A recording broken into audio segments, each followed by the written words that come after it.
Hello guys, welcome to CPR's Kitchen. Today we're going to be talking about yeast. Now, let's make this short and to the point. A lot of people get stumped when making a recipe.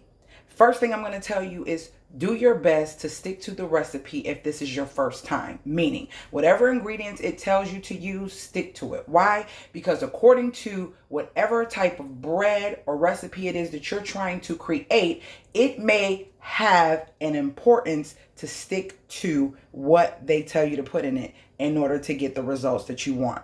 So I would always say stick to the recipe. Now, here's the thing.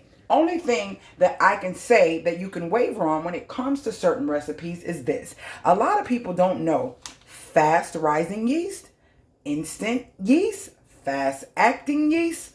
All of those are the same. So if you're here because you don't know and your packet says instant yeast or fast acting yeast, it is all the same. So if your recipe says instant, fast acting, fast rising, any of those three, you can use any of those three that I just named in regards to that actual ingredient.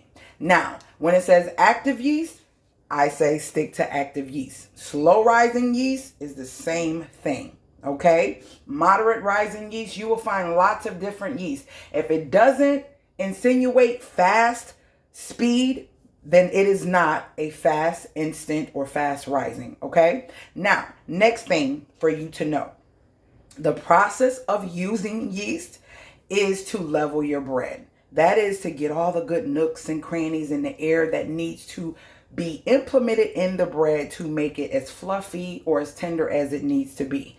Follow the instructions on your recipe. Do not try to alter it unless you find a video or somebody that can tell you that there is something that you can implement that will work just as great as what's in the recipe that you may not have. Other than that, stick to it and make sure that you only substitute the fast for the fast and the moderate or slow rising for the moderate or slow rising yeast. All right.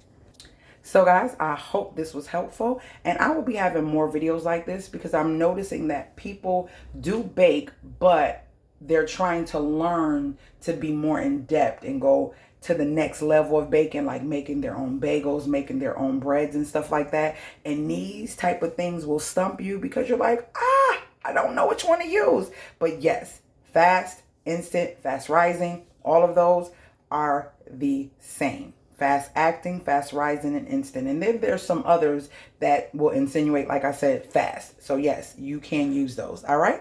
Talk to you guys later. I hope this video was helpful, and I will see you guys in the next video. Later, gators.